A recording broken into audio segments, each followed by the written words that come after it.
Okay, folks, welcome to Championship Sunday here at HCS Fort Worth. Golden Boy and Walshy on the mic as we are so excited to bring you FaZe Clan versus Shopify Rebellion. And oh my god, we're already starting things off with 3 members down for FaZe. Cycle seems like he's picking up right where he left off last night. And also just looking at Rain, how well he played that situation. He knew if someone was sliding over into bomb center like that, there was going to be a lot more resistance met, and he just backed down even though he had half shields. So just buying as much time as possible for his teammate Cycle to flank and get those kills. So impressive. He's been great all tournament long, and I think more people are just going to have to be paying attention to what he brings to the table here. Shopify Rebellion starting this one off hot, though. Great disengage as he identifies 2 players pushing inside of the tower. He does have the help to boot, so this is going to be a pretty big fight now. Want to try and see if he can get as much damage as possible, and great help there for Cycle for Mental is going to open things up on this side of the map. What a great setup, too. Just waiting for that teammate to come around. They both push into control where they know some resistance, and then every single time they're getting these kills, Shopify Rebellion's in that hill immediately. They have so much time on this bomb center hill, which is generally so entirely exposed. And I can't tell if this was a purposeful play by Rhino to delay some extra time, or if he was just trying to go out and slay and not let his team get up into a bad position. So there could be 2 different mindsets there as to jumping out of that hill early. Yeah, no, that's a great point. And I think it goes without saying that, when it comes to Rhino, anything truly is possible. He's the type of player that will just find those kills and find the opportunities, but so will Renegade, especially when he has a shock rifle on his person. He is nailing these shots. And this could come back to bite Shopify Rebellion. FaZe Clan are taking this as a challenge, saying, all right, if you got that hill early, whether that was because you're trying to play time later on in the game or whether you're trying to get control, we are going to punish you for that.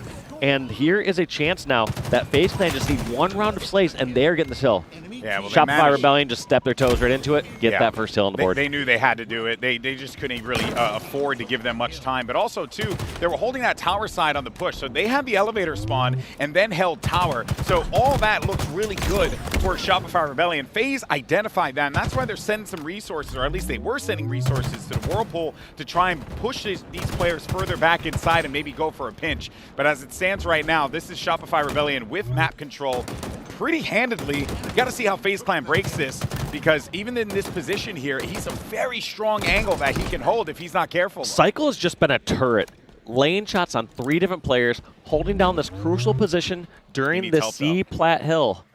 Just doing absolutely everything right there during that time. Even though it didn't transition to a bunch of time, he's just holding down and doing so much damage that FaZe Clan aren't able to make the moves that they want. They're finally able to clear him out of control, but at this point, Rain's got his backup. Ooh, hit him with the purple haze there. Renegade now trying to stay alive in this fight. Smart play there from the young gun and Halo Mental to try and challenge that one, but he's actually end up going to get challenged and removed from the situation. Snake Biting Company continuing to patrol back here by Hydro. And this is exactly the position that FaZe wants to be in here to try and see if they can get this control. Maybe. I mean, they definitely have hill time now, but it's a situation where FaZe are matching in slays, but getting completely outworked on the objective front. They are about even in slays, yet Shopify Rebellion have about 75% of this hill already captured. That's not a spot you want to be in. You can't put yourself in a position where you need to outslay 2 to 1 in order to make it even in hill time. Exactly. It's important to note, too, like, I have to go back to that play that Cycle had earlier that had just benefited them so much time. Even though, like, he was by himself, even though he was pulling all this attention, it was still time that FaZe was having to put toward removing players like him from those problem positions, and that just gave Shopify Rebellion a lot of time here on the board. That being said, as we reflect on what's happening here, FaZe Clan, they are in a pretty solid spot, but you always have to be cautious about those flanks, and that's where Mental decides to punish here. So they're going to try and hold this tower down yet again. Yeah, Frosty was in a good spot for that long-range shot, but decides to rotate over towards control, and I like this play now that the defense has been broken through. You can't afford to get a full map control or setup. Did you see that? Yes, that yes I did. Actually sick.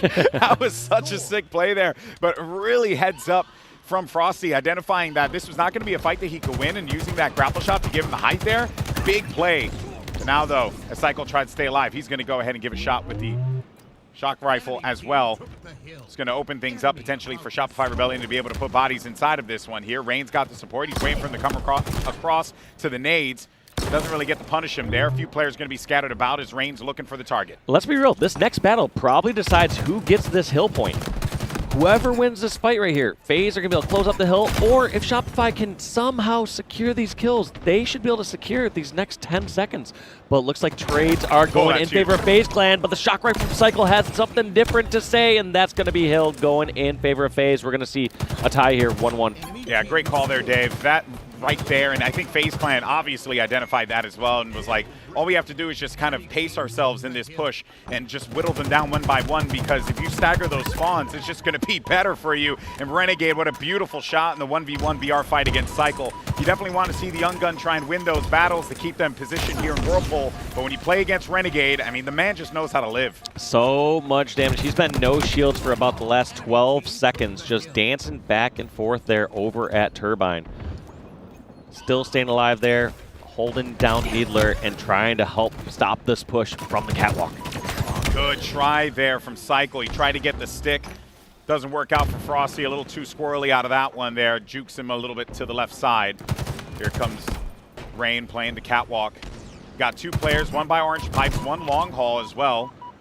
And then you have the rest of them all hanging out by elevator. This is a really difficult position to break through. And you got to try and see if you can get a little bit of that early damage to try and break that setup, but they're just not getting through that door, Walsh. No, the slays from FaZe are too strong, and they are being incredibly objective efficient. Now that we've seen the second half of that second hill, and then right here on the third hill, they've just been completely dominating. And it's not like they're outslaying super heavy. They're up by about 8 kills or so. And look at this patient play here from Frosty. What a interesting maneuver there. I guess just holding down that angle in case somebody else walks around the corner, just knowing. Yeah. But it's interesting that when he did decide to make the push, they didn't quick check his left. Yeah, that actually was quite interesting. I think what he was hoping for was just really sliding, get the melee, and then just bail from tower. He just took way too much damage. And well, that being said, though, it's those little details that I think, like, I like what Frosty was doing. I like the ideas that he tried to implement in that particular situation. And, you know, it's those things like that. When you go for those plays, I appreciate it. Yeah, and I think maybe the other thing I'm not taking into account is just Frosty's understanding of audio, just realizing he doesn't have to always check left if he knows footsteps are coming, and he knows somebody is not going to be like crouch walking up the steps when they have a player shooting all the way from top control. So I would love to pick Frosty's brain one of these days and hear, you know, a lot of his insights onto his decision making. Well, especially on the main stage as well. I mean, you know, having now just done it, it's kind of hard to hear certain things. So I think when you hear those audio cues, you got that sound cranked up all the way to try and see if you can get those little bit of details, right? And it's really been the devil in the details for FaZe Clan thus far. They do have that lead, but don't watch out for Rebellion. And oh, hate to see it. World 2 with a big fight win.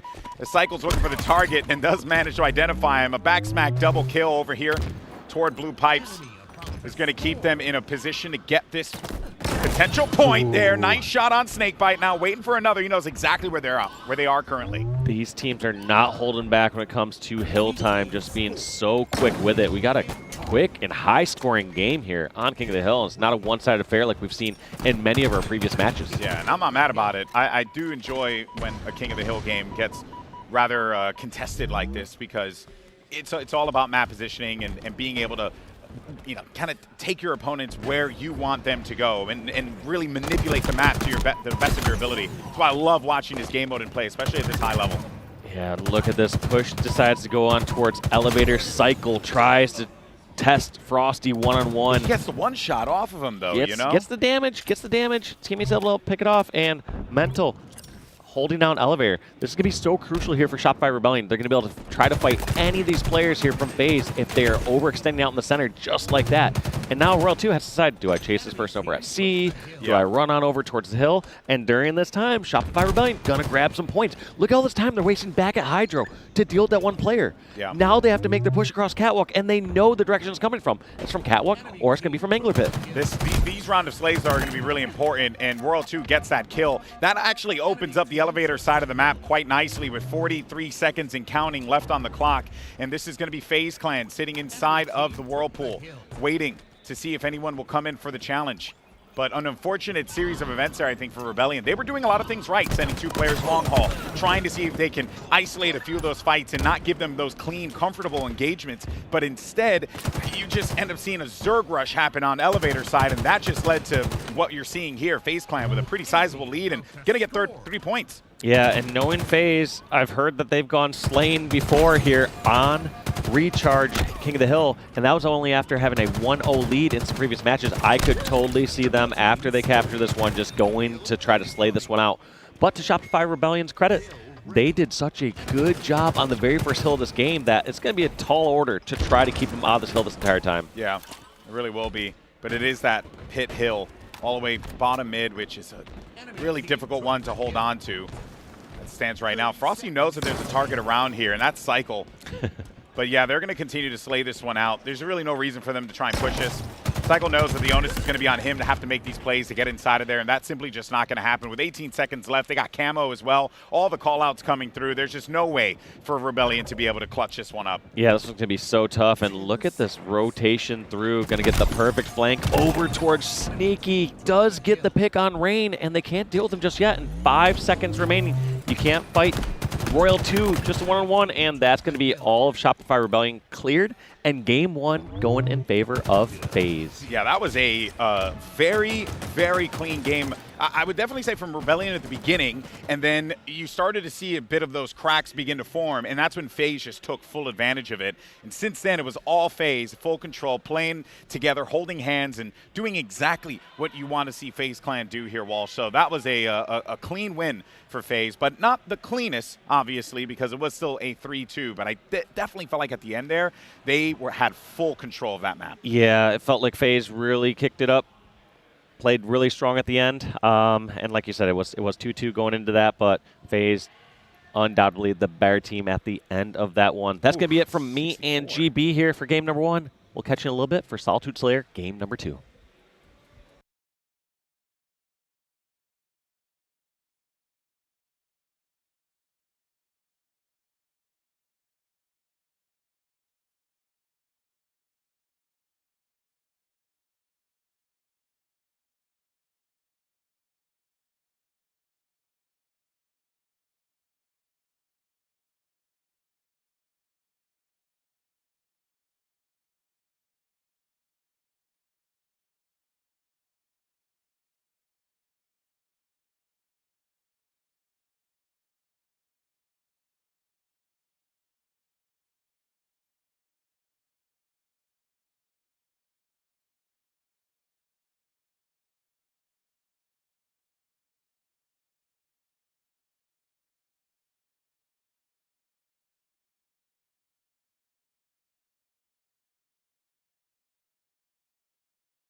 Welcome back, everyone. FaZe Clan up 1-0 against Shopify Rebellion here in our elimination quarterfinal matchup.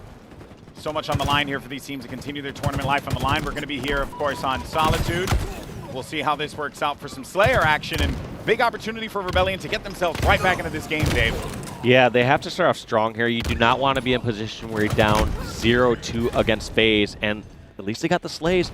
They're still contesting over near Snipe, so as long as they don't let Frosty run away with that uncontested, they're going to have a chance, and there are the Slays coming in for Mental. Huge plays there, without a doubt. 5-4 currently at the start of the game. Rain, very clean fight, but that is actually going to lead to Rebellion being able to secure this Snipe and putting this pressure. World 2, though, sneaking behind. He hears him, he knows exactly where he is, and he's got the help too. And that was exactly what Rebellion does so well, Walsh, is they hold hands. They play together the entire time. They do not take fights by themselves if they don't have to, and especially when you have someone with a power weapon like that. Yeah, they're doing such a great job of running together, and I see this happen from time to time where you'll have players, as soon as they notice they have 3 players in one spot, they try to split off, and it's arguable which is the correct decision, because at some point, to get your 3rd player away to a new location where they can be viable in the next battle, there's too much time in there. Some points, if you just have 3 people and you just push right through the hull and fight your way through and dodge the nades and dodge any extra angles, you're fine, as long as you can find the fights and secure them. And they are certainly doing that. It is a 7-frag lead here in favor of Rebellion. You would not know that, you know, the Rebellion coming into this, and don't get me wrong, you have a lot of big names that are on that Shopify Rebellion team, but they were coming from the open bracket this tournament. What a run this team has been going on, because to play in the open bracket in of itself is challenging, because it's such a gauntlet when you're in the pit like that, and for them to continue to play at this kind of pace and momentum, Walsh, it's just been so impressive. Yeah, they are just not holding back even against some of the best rosters. I mean, you talk about what teams can beat FaZe, you start to talk about a really short list of teams that you think are even capable of beating FaZe. Yeah. And Shopify Rebellion proven that they need to belong on that list. They're putting up a strong fight. They have a huge lead so far this game, and they want to tie up the series. You know that they went back on Saturday night. They said, all right, we lost this really close to Native Red. We could have done some things better. But they're coming in fresh. They know how FaZe plays. They know where they can be more objective efficient, where they can be a little scrappy and squirrely against this roster.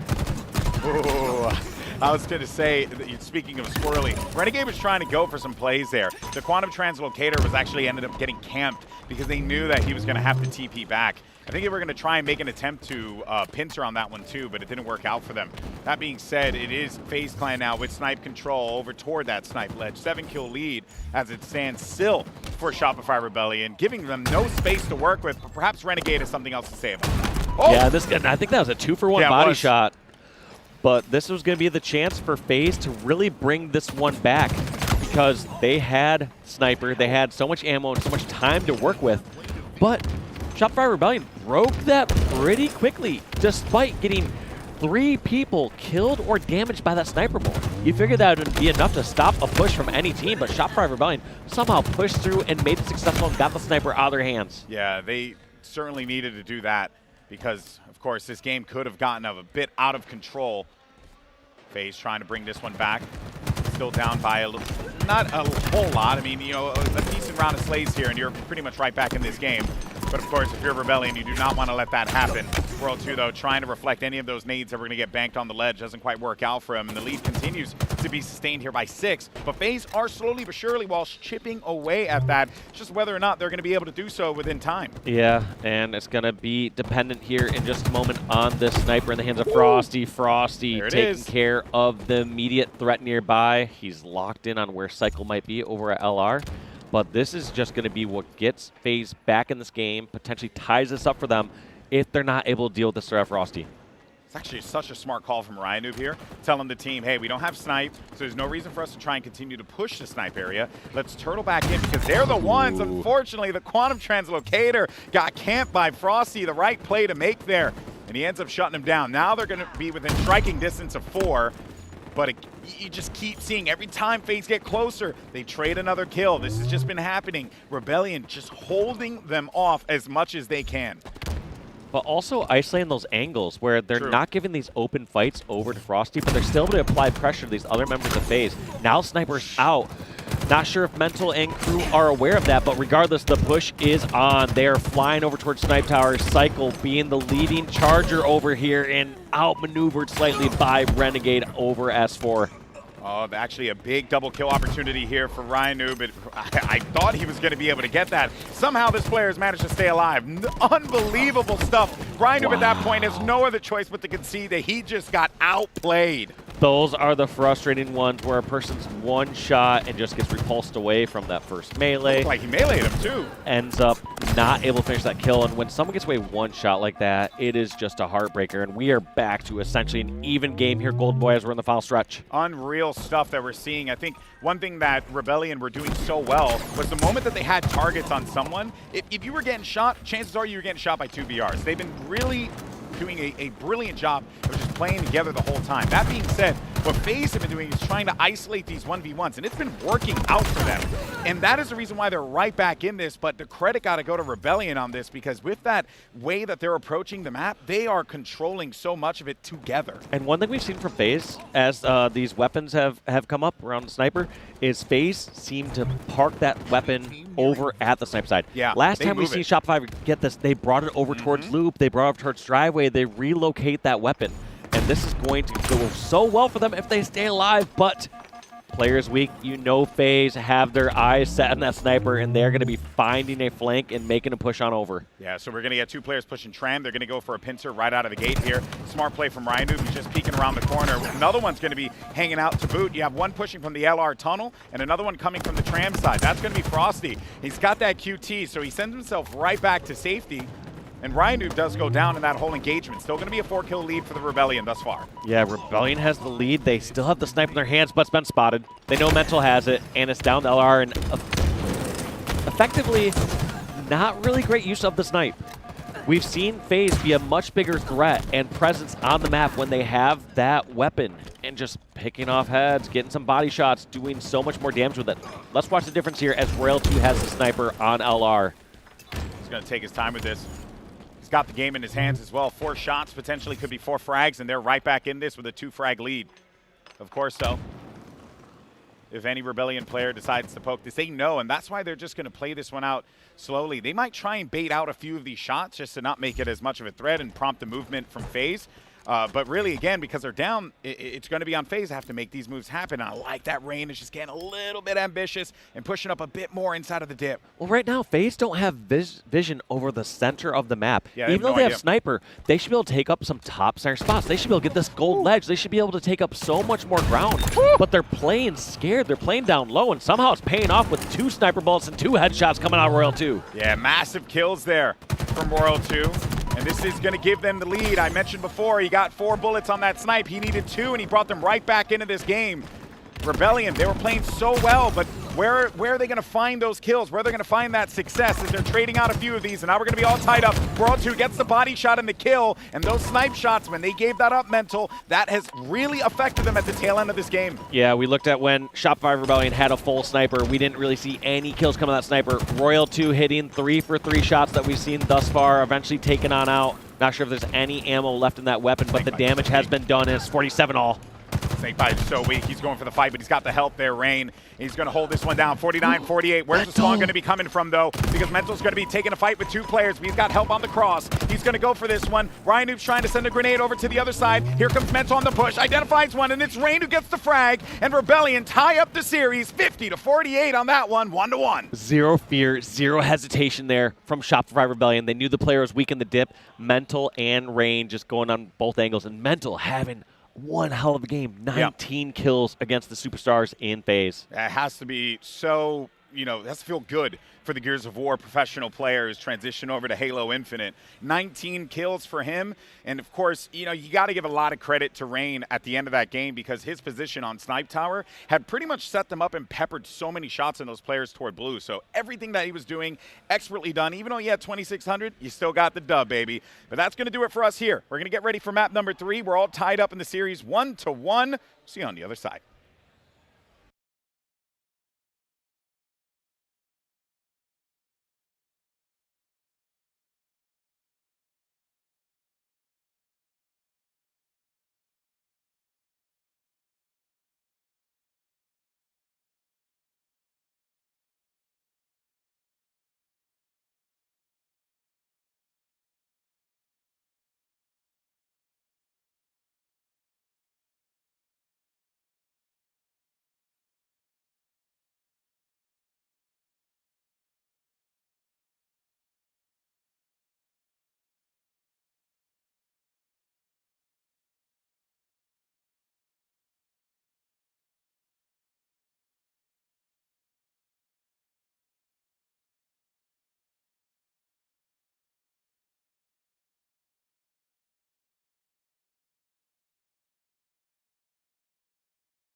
All right, folks, we are back. Map 3, Shopify Rebellion tied up in this series after an incredible performance from Mental and the rest of Rebellion on Solitude Slayer. We now find ourselves here for some live fire goodness. Oddball, love the mode, love the map. Let's see how this one shakes out. And that's an interesting challenge there from Rain. Must have assumed or thought the rest of his team was pushing there, because when Shopify Rebellion get aggressive, they seem to continue that push. And right there, Rain, despite being outnumbered, figured the play was to challenge there and help the players over at C-Plat. Yeah, it could have been a miscommunication potentially, but either way, it works out very well for FaZe Clan because they have just continued to hold on as many points as possible. Also, Overshield's going to be available too, and that leads to Renegade picking it up, courtesy of the Shroud screen, but they nuked his shield as much as they could within that time frame.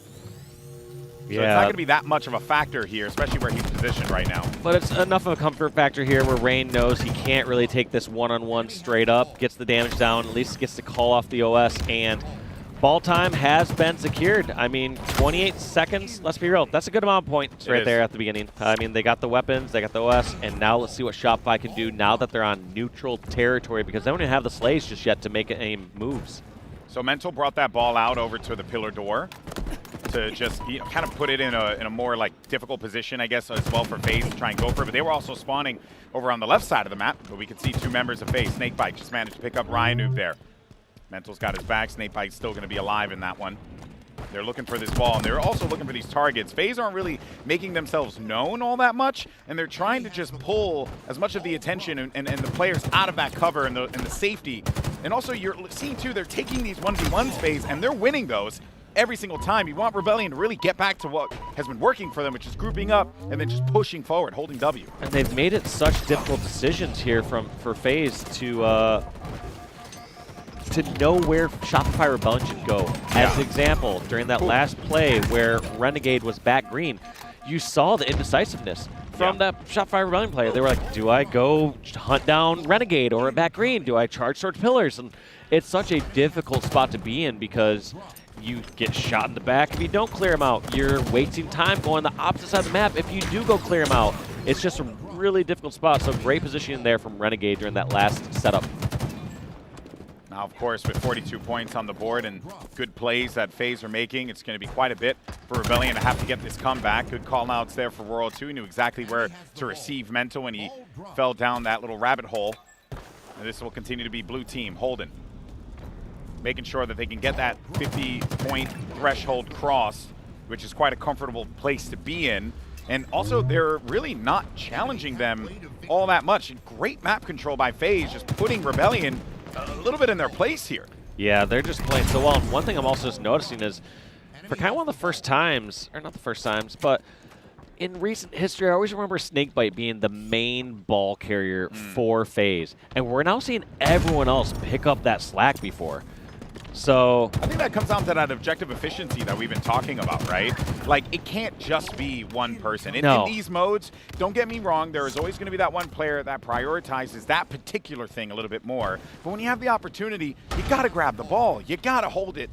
Even the garbage time could play huge role for you in the long run. Well, yeah, you see 3 huge chunks of time from Frosty, Renegade, and World 2 grabbing that ball, holding steps, not rotating that and giving it towards Snakebite or something like that. Instead, they're just grabbing the ball and doing what needs to be done as a squad, and you're seeing them come out far ahead because of it. Now let's see how much value they're going to be able to gain out of this one. Thankfully for Ryan, he had the repulsor as well as the oddball, so that would have been a really difficult one for him to try and snipe in the middle of the air, but it does work out though. Snakebite as well with another overshield, and that's going to be, I believe, 2 to the Rebellion's 1. And when Rebellion got it, they did manage to actually get the 30 seconds that you see on the board. The problem is, all that other map control, that's been FaZe this whole time. Yeah, FaZe had the map control, but it's not like they've been outslaying heavily. True. It's really close in this lane department. It's like 5 or 6 kills between these two teams, yet every single time FaZe has been trading out kills, they've been putting time on the board as they have 97, 98, 99, put it up to 100 by Royal 2.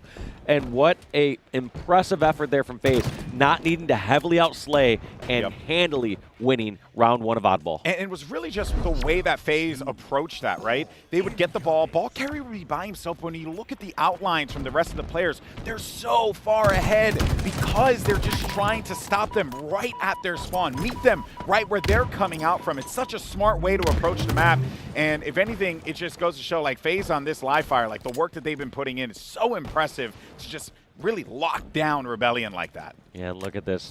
Snakebite just decided to anchor back here, let his teammates do some work over at tower, but now he's kind of out of the fight. He tries to maneuver as quick as he can on over, grabs the OS, and as long as FaZe stay alive, you know Snakebite is coming to help, and they will control this tower area. And that's just yet another one of those overshields going away for Rebellion and going in the hands of FaZe. How many OSs have we seen even Rebellion get? I don't know if they've gotten one. Yeah, Mental picked up one, and that led to the 30 seconds last round. Outside of that, it has been a pure shutdown from FaZe Clan. They really haven't allowed them to get past those important parts of the map and establish any kind of positioning. Like, for example, they when they have the ball on this side of the map, you'll notice members of FaZe actually push up more toward like mid and nest or even on the outside. But right now, the fight seems to be going in Rebellion's favor here, so you're going to have to frag this one out and hold it for the time being, but they have the numbers around that ball to do so. Here comes Royal 2 with the heat wave. He's got one, he's looking for a second, but his teammate's there for the backup. I thought it was, never mind. Either way, this is just gonna be, try as you might, Mental couldn't get away from that. But look at where they're playing, Dave. Yeah, these spawns over at green are actually paying off very good for FaZe Clan. They're able to get these spawns at green, run them fall towards nest, and just continue to hold this time. They just have the flanks that they need. They're not all getting trapped at one area on tower. And look at that great rotation towards green. Yeah, I was going to comment on that, as well as the repulsor play that we saw. It has been really awesome to watch our pro players take advantage of the utility and the equipment in this game. Those repulsors and the deflecting of nades, I don't think we've seen that many. Like, I know we've seen quite a few, but oh boy, this has been really fun to watch. And Renegade just rotating it back and forth, faking it towards garage, getting it back towards green, in a spot where he can play ball if he needs to. Looks like he's going to continue rotating even towards nest. Did he get a little too overzealous there? Nope, gets the play ball. Exactly what his team needed from him, as they have a 50-2 lead here on round 2. And you know, it sounds a little absurd, but I wonder if it's because it just makes sense. Give the ball to Renegade, he'll survive those 1v1 fights. He has the wits about him to be able to drop that ball and take that challenge when he needs to. So I think this is actually pretty damn good from what we're seeing from this squad, right? Like, even here, he's backing up. He's making sure that no one's like trying to just get free space on him, and then he just continues to rotate this ball. This is honestly a masterclass. I don't know. Yeah, I mean, he's been playing it perfect with the ball, but it's quite odd to say, hey, one of your best slayers, have them hold the ball. But you also have Frosty and Royal 2 on your team. I mean, regardless, Renegade. I don't disagree. Renegade is godlike in this game. Oh, man. There are some cool evolutions that we are seeing from FaZe. And let's not forget, I mean, this team, Snakebite, he's one of the captains who really likes to try the best, bring out the best from his players. And maybe this is just something that Renegade and Snakebite had identified, and they're like, let's just go ahead and do this, because it's gotten them 78 points on the board. Shopify haven't even been in this match yet, Dave. No, and it's not like they haven't been getting some kills. They've been getting some solid kills. You have Sniper over top tower. They need to win one of these fights and actually secure the ball, but feels like every single time FaZe spawn, they've been doing a great job, like getting these spawn flanks and pushing over from green or holding it down at green. Good attempt on the juke there by Renegade. Good wits about him now. Rebellion do have a sniper in their possession. I believe that is Ryan over in the back corner. It is, and he's got to nail these shots. He's got his teammate there as well. This is going to be another clean kill for them. They also have some weakened players pushing inside of there too, so they do have the numbers inside, but they got to get this one because it's going to be so difficult for them to come back into this 83-6 and counting. Well, they have a garage step if they want to try to hold a full setup. Frosty somehow scrapping up another 10 points or so there in a situation where he should be absolutely dead. He was one shot in bottom center and says, I'm going to fake rotate towards pillars and then rotate back towards garage. So all the scrappy time that you generally expect to have a squad like Shopify Rebellion is coming out of FaZe. I've been incredibly impressed with them so far this game. But of course, it's not done yet. Rebellion doing everything they can to bring themselves back into this one. Frosty making himself a difficult target to hit here for Ryan, who just couldn't quite find the mark on his opponent.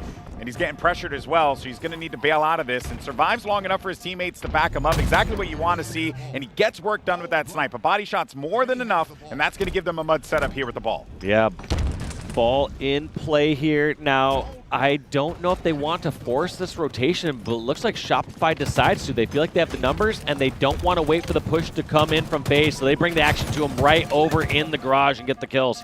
That can be a risky play. Yeah. Sometimes you want to let the opposing team have to make the push across the map, and it seems like they're just trying to force a garage step. Now they're nowhere near where they can play the ball. They had it over at green. They had it over at tower. They could have played ball here, and now it's going to come down to whoever gets the slays.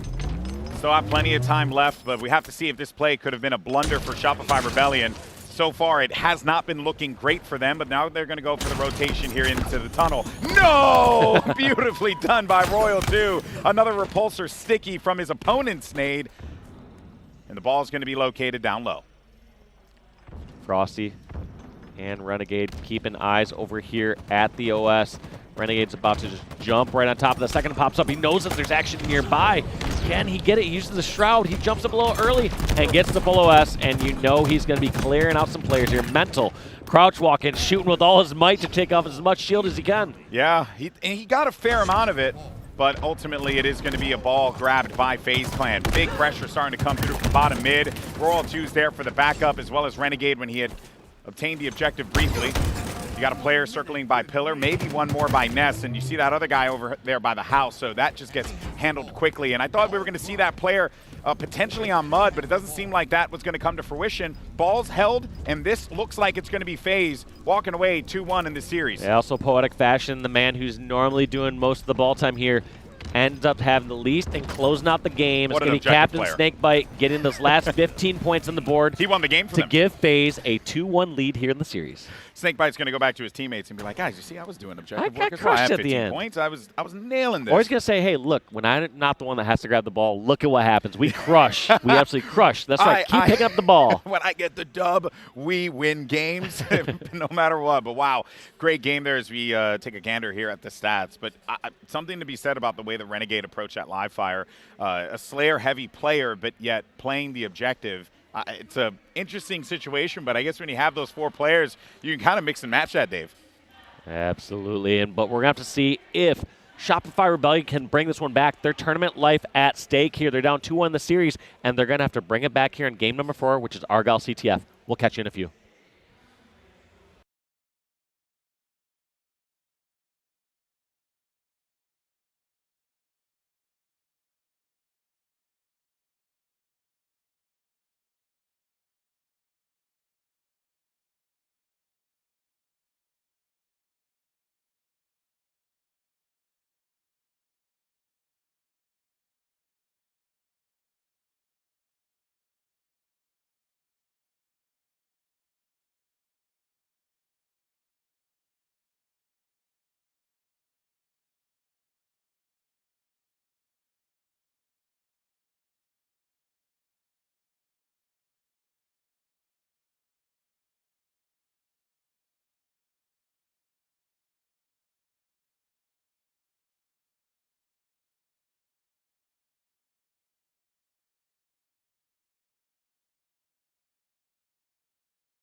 FaZe Clan up 2-1 here in the series. Elimination quarterfinals. Win, you move on in the tournament. Lose, and your run ends here, and you have to wait for the Halo World Championship in October. Golden Boy alongside with Walshy here as we're catching all the action. It's Argyle CTF, so you're expecting things to be a little slow at the start here. We were hoping so, but Ryan Noob and crew, I believe it's Ryan Noob and Rain, pushing all the way over towards the FaZe Sniper, trying to be aggressive, but look at this, slipping right through the enemy defenses. Frosty putting pressure of his own.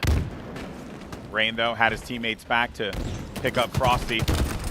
Two players, top mid now. Big challenge coming through here, and actually an even bigger win for I thought he Renegade. fell off as well. I genuinely thought Renegade was actually just going to bail from that fight and reposition, but instead went back for the challenge. Very impressive there from Renegade, who's been great all series long. Of course, I expect nothing less from one of the best players in the game. And Mental, though, trying to channel his old Gears of War days with the long shot. This time he's got the S7.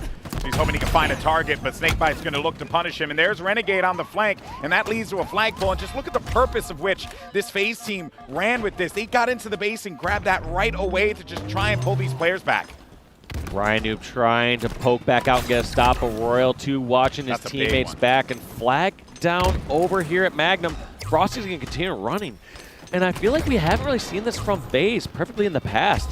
I don't know if they've changed anything, or maybe they're just clicking a little bit more today, but they have been relentless on this OBJ.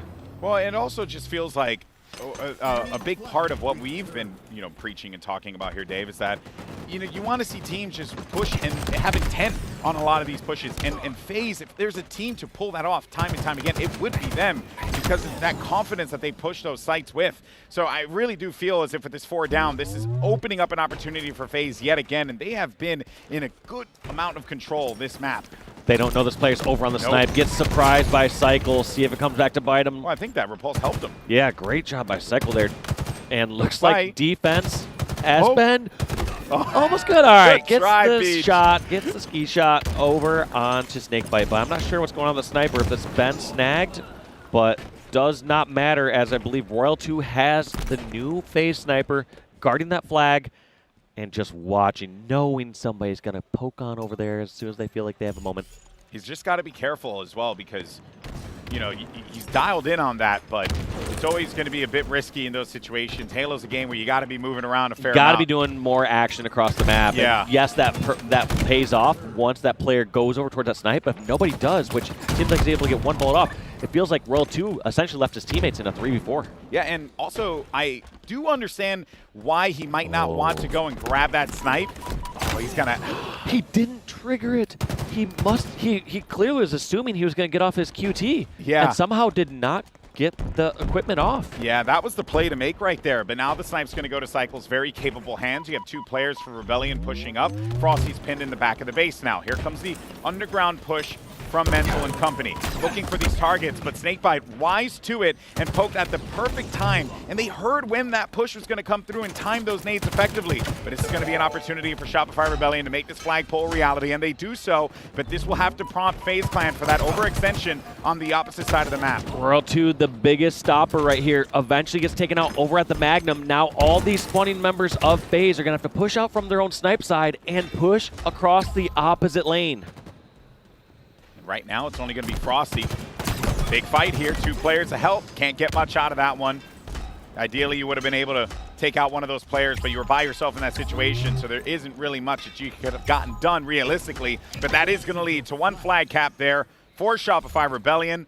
And I was a little worried about them coming out of that live fire game. I thought that maybe the momentum had really shifted and that Rebellion just lost a little bit of that gas that they had in game 1, but it seems as if they're picking things up. Oh my God, Ryan Noob is going to grapple and make it all the way back and then get punished. You're just like, thankfully safety. Kind of like one of those videos you see where like they release the mouse, like, go home to your forest, my friend, and then just a owl swoops in and takes it out. He's like, guys, don't worry, I'm gonna survive. And he kept the grapple hook, and he's like, guys, I live, guys, I'm alive.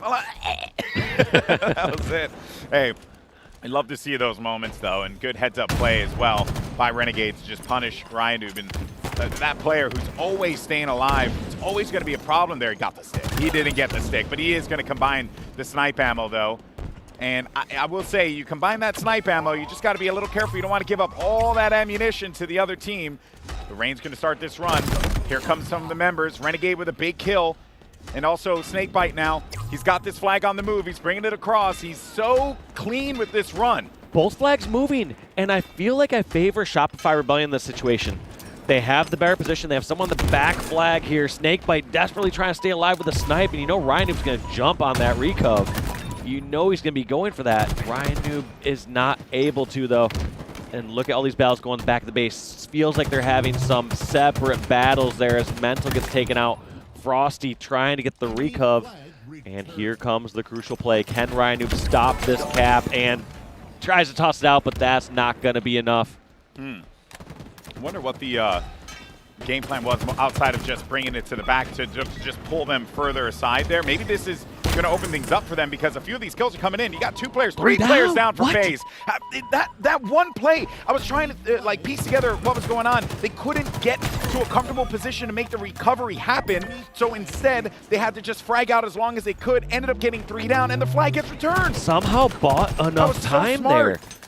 I don't know. That was just amazing execution. Like whether it was by mistake or not, that was just a great play. Yeah, it felt like they're a bit disconnected and uncoordinated there as you had separate battles going on. You had Mental fighting back at the base. Ryan Noob uncertain if he should help back at the base or go help get the flag grab and move it across. And somehow, in the end, works out as all the members of Shopify Rebellion go flying across the map and get the necessary slays at the very end.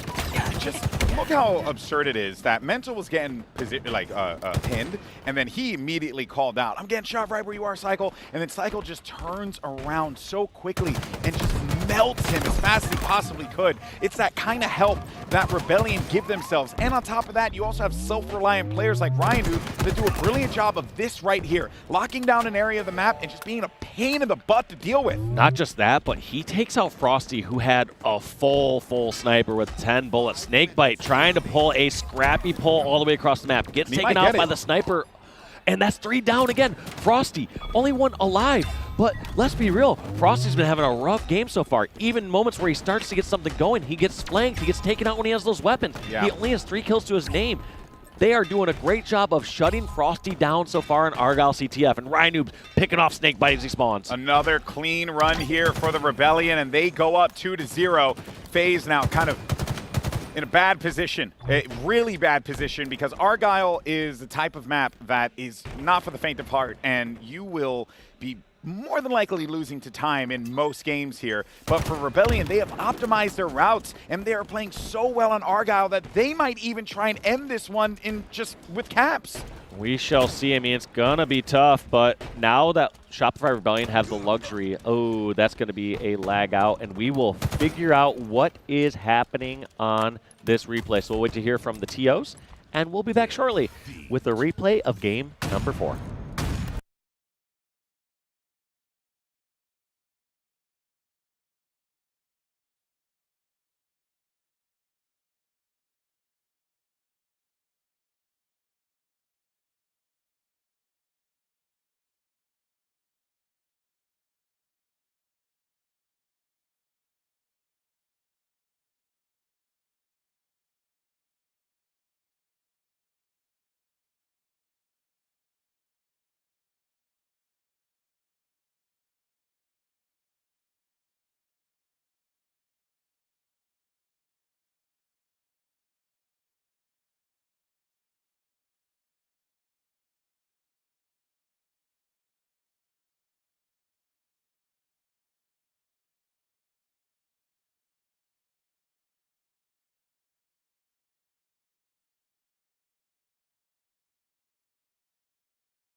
Can you believe that we got Golden Boy and Walsh fired from They're the series? gone.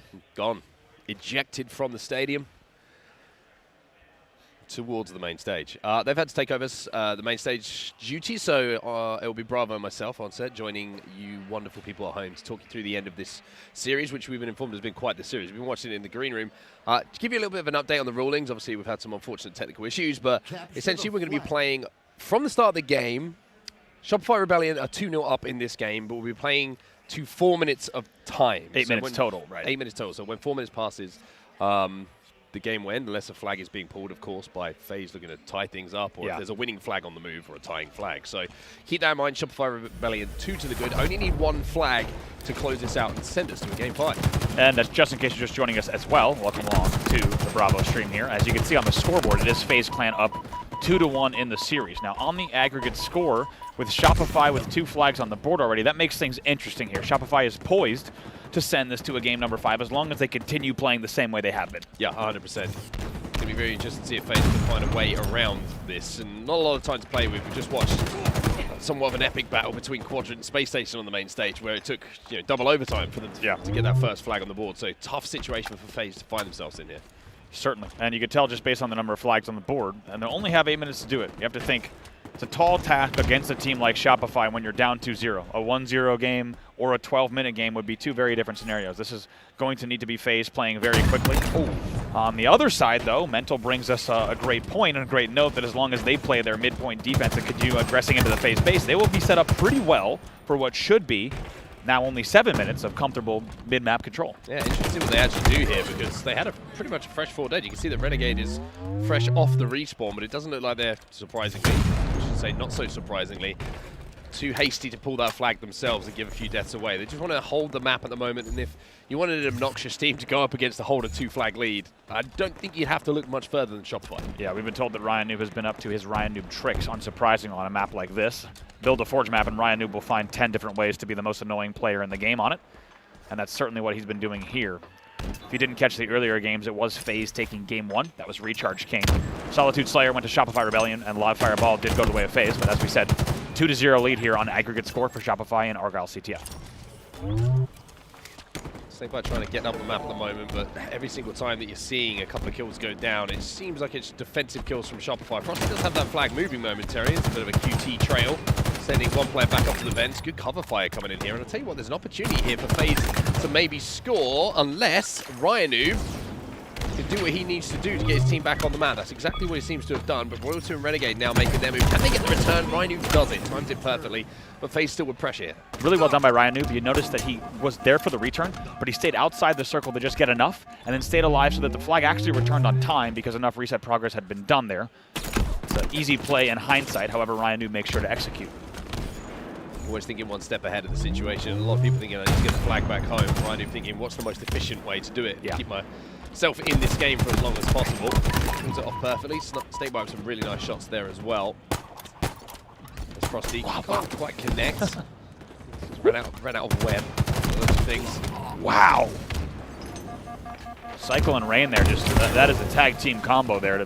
When your friend needs some help in the vent, you just hit a quick little body shot to make sure you make quick work of them. That was a minor man advantage from Shopify. Renegade can't connect with the head either. A little bit of QT left for Rain. Yeah, not much time left here for FaZe though. You can see that clock is dwindling down. And Rain just more than happy. Paranoid. Whoa. I would be paranoid as well. That 2 players flying out. Speaking of flying, there goes Snakebite with that grapple. And with that kill coming in there for Shopify Rebellion. It's a 2v2 on the map. Frosty trying to keep the pressure on. Has no choice trying to do so. But it looks like Shopify managed to stabilize once more. Nice job from Ryan Noob. Take a look how he sits base, right? If you sit back, you can really get pinched back. He's confident, but angling himself away, isolating the battle. So he sits on flag to do the damage to force the player bottom. Then he even checks if Frosty's going to come backstairs, and then he continues to challenge really while keeping his shield. They got to be careful, though, right? That's the second time that Ryan Noob has been your last player alive, and he has converted on both times. Still 4 minutes left here, where Ryan Noob really can't be the last line of defense time and time again. Very, very true. I think I want to talk about as well is what a run this has been, by the way, from Shopify Rebellion. Yeah. We saw the team change come through. This is pre-SLC, of course, when they picked up Cycle. There was a lot of, was this the right move? They just dropped Carmea, who had some flashes of brilliance for sure when he was on the squad, but you can see that now they've had a little bit of time to gel, and Ryan Noob's got his claws and his locks into him, and just kind of molded him into the player that he needs to be on this squad. That it's a real advance in how they've been playing this game, and the success is coming. 3 dead here. They have a spawner here, bottom base. It's going to be Frosty. The flag run's going to start. They force Snakebite to play the snipe as well. It's going to be another 3 dead. Here comes the push. This should be a run here.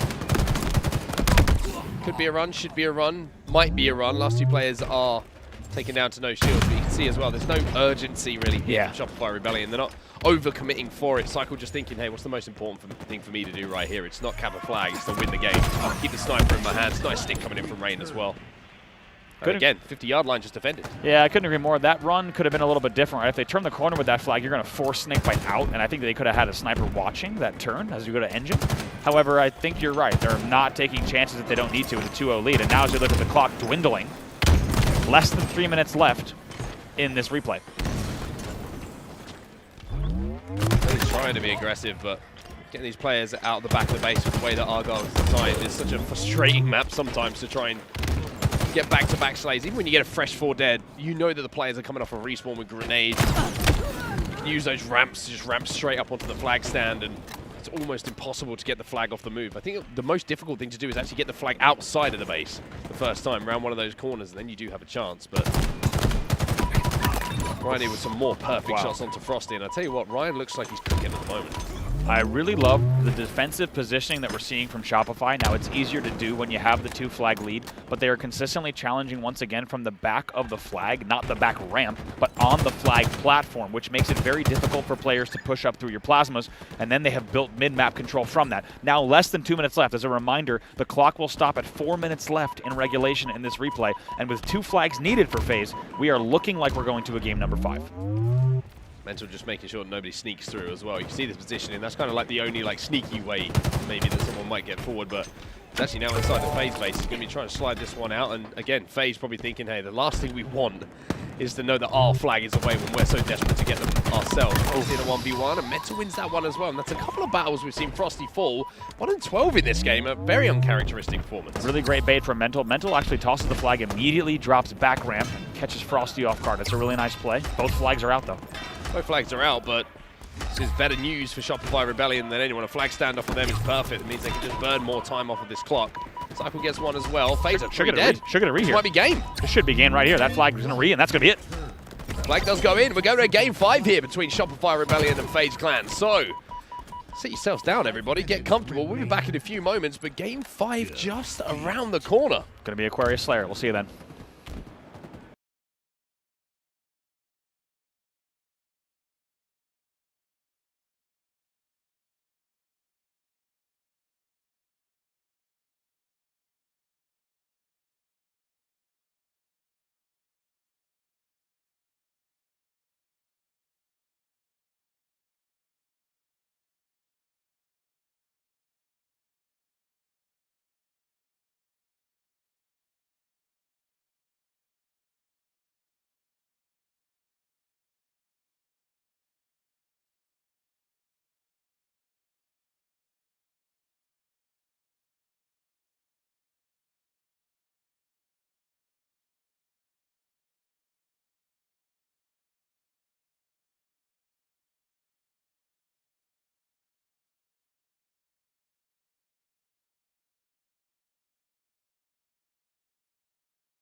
All right, everybody, welcome back. We've got a game 5 for you. A little treat here on a Sunday between FaZe Clan and Shopify Rebellion. We've already had some upsets this tournament, and I think this would rank right up there if Shopify Rebellion knock FaZe out of the tournament, keep their run going. Man, would it ever? And the question here for not just FaZe, but really everyone watching, us included, is what Shopify Rebellion, what version of the slaying Shopify Rebellion is going to get here? Because historically, Shopify Rebellion has been one of the most obnoxious slaying teams. However, we've kind of seen an ebb and a flow over the 2 years of Halo Infinite. Sometimes their slayers are incredible, right? Remember the two-man pushes on Bazaar, the timing calls, the timing plays that come out from Ryan Noob and Best Man teaming up for Big Brain Halo. What are we going to see here? FaZe knows their tournament lives are on the line.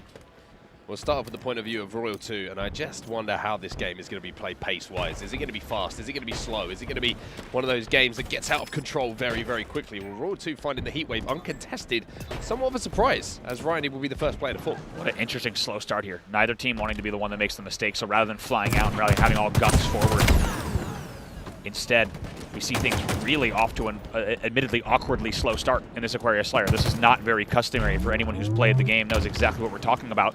We are 2-2 with 45 seconds almost to play. Yeah, it's almost as if both teams have decided this is our half, this is your half. Yep. But it will be FaZe with a tiny little lead. Royal 2 finally sees the trigger to push. He's got that QT as well, so he's got a little bit of extra freedom. And look at that kill feed. It lights up in the colors of FaZe, which is blue in this particular circumstance. 6-2 the score. They have a 4-kill advantage now.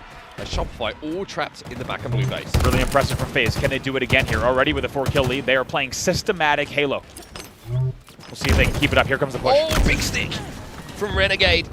Cycle, usually when you play catch, you want to be the player who doesn't drop the ball, but this time, not what you want to be doing. Royal 2 picks up 2, Frosty picks up another. That's 4 dead for Shopify Rebellion. They just got trapped in the back of the base, and we saw at the previous event, FaZe did that and somehow came out of it with trades. Well, Shopify Rebellion did not trade at all there. It was perfect. It's also answered back, though, by a big win there. They needed that first kill, did Shopify. Rain trying to break out here as well. Gets that first kill to get them out, gets the second kill, the third kill. Wow. That's 3 in a row for Rain, and all of a sudden the pace has been picked up, and it's 4 dead for FaZe. So FaZe misstepping, maybe a little bit of overconfidence after the previous clean wipe of Shopify in the back of that base. What an incredible series of events there. FaZe was, as we said, absolutely perfect. Back-to-back 4 deads, they lead 5-10 now. Just like that, it's 11-9 because of good pre-nades in the connector. FaZe just checking the gen a little bit too fast. Cycle spots out Renegade as well, who did get that initial first kill. To keep this at a 2-kill difference, Frosty now stepping up a little bit. Renegade on the hunt. Does have that heat wave as well, and the heat wave's such a difference maker. As we always talk about on this map, you've seen Trippy with it, you've seen the likes of Renegade with it. You can go on so many good runs with this weapon. It's so devastating at so many ranges, but he gets baited in. A little bit of a solo play there that came in. Maybe just needed a bit more damage before fully committing to that. Like what I saw from Cycle, to thrust away from the heatwave player like that really opened up that pink side for him. He's alone here, though. This is going to be very difficult for him to stay alive. Making Frosty work very hard for it, though. Renegade finally does clean him out with that frag grenade. 17-12 the score. FaZe have got that little bit of a lead. Now, if you had to pick a team in the whole of Halo history to win a Game 5 to keep their tournament lives alive, it's probably going to be FaZe. The amount of times, Andy, that they've had to rely on Slayers this season to get them out of awkward situations it's a worry, I would say, at this point, and they find themselves there here again. What I love here, too, you're seeing it on display as they pick up their 20th kill.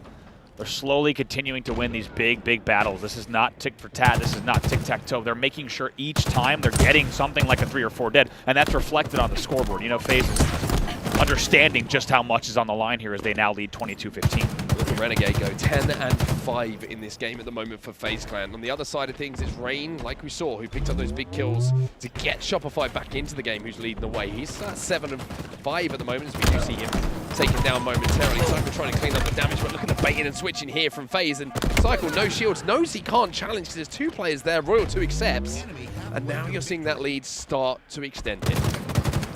Really is. Help comes in there as well, some extra shots.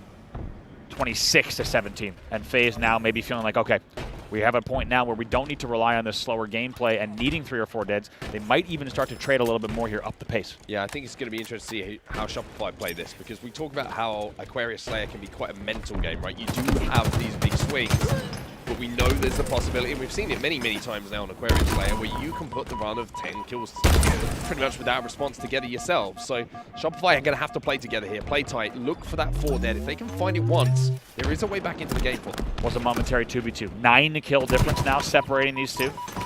After being just a 2-kill game at the 10-8 mark, it has been an enormous swing for FaZe Clan as they continue scoring. Couple of kills though, being picked up here for Shopify. And there is the 4 dead. So all of a sudden I'm interested. My eyebrows are raised because it's a 6-kill game. And Frosty, such an important kill for him just to get the rest of FaZe back on the map and allow them to take positions without being in a situation where they're all pinned in on spawn. Back base spawns come in. This is perhaps the biggest push of the game here. Does this game become a 10-kill deficit, or does it go back within 5? That's the question here. See how this one plays out. Rain and Renegade have fallen. Rhino was trying to keep the pressure on. He's going to get pushed here, and he could feel the Rhino senses starting to tingle a little bit there. He gets out as quick as possible, but nobody there to support him in that decision. Cycle finally manages to get that trade, but FaZe turn a 4-dead situation into a 4-dead for Shopify Rebellion. And there's the answer. We were wondering what way that would go. It was a 7-kill difference. It goes the way of a 10-kill difference now because FaZe wins another clean 4-dead after a series of trades. And as you said, FaZe is just looking absolutely dominant right now. They're going to continue playing here, and with a 10-kill lead, they know the game is really in their hands here. It's only theirs to lose. Snakebite just gets surprised by 2 players who pop out of that fridge. Frosty's going to be there to support him. Nades flying in, and they know where they are. Now, how do they try and take him down? Well, the challenge is going to come in. There's Frosty for the cleanup, and now Rhino's left in a 2v1. Ain't going to win that one. Snakebite slides in for his second in that little passage of play, and FaZe are very, very close to closing this game out already. Just a few moments ago, Andy, we were talking about, is this going to be a 2-kill game? Is it going to be a 5-kill game? Well, now it's an enormous difference between the two. It's 40-27, and we might be thinking about steak dinner. Yeah, especially with the 41. That's the opener coming in for FaZe.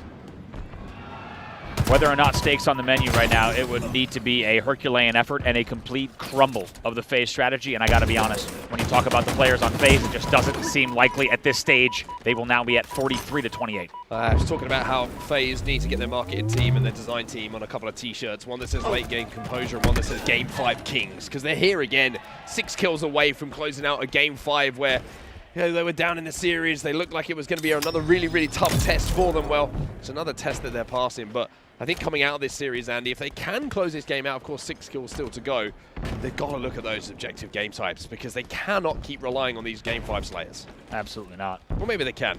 It's true. So far it's working out for them. More damage coming across from Royal too, but tell you what, in a game 5, FaZe with the level of ice that they have, these are not 4 players that you want to go up against, and you could just imagine the intensity that has been in the comms in this game 5 to have them leading this way, just like that.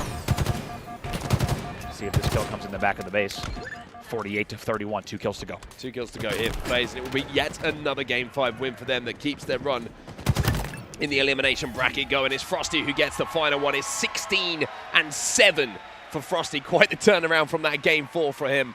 And it will be FaZe Clan who win that game 5 to move on in the tournament. I also got to say, that's the first time I've ever seen our main stage and our featured stage end on the exact same moment as Optic Gaming also wins on the main stage. Oh, rumble in my buttocks. It's their game. FaZe will win the series on the featured station. It might be the first time in about 20 years of competitive history I have seen both stages end a game on the same exact time. FaZe and Optic will win theirs, but for FaZe, it's a series win. We live in a simulation, everybody. Everything is weird. Anyway, 50-32 is the final score. It'll be a game 5 win for FaZe. Like I mentioned, they'll keep their tournament lives alive, but I got to give a lot of credit as well to Shopify Rebellion. I think they've really improved tournament to tournament, looking forward to what they can do at Worlds. Looking at the damage, it's Renegade and Royal 2 leading the way. Frosty sandwiched in between the two with a nice amount of damage himself. Certainly. And I have to say, not only is that going to do it for this series here as FaZe will move on and Shopify will be sent home, but you and I are going to have a little bit more action on this stage as well in a bit. I'm going to stay comfy because we ain't moving anywhere. Don't worry about it, everyone. We'll be right back in just a few.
Hello, everybody. Welcome. And what a game we've got for you on the Bravo station right now. It'll be Bravo.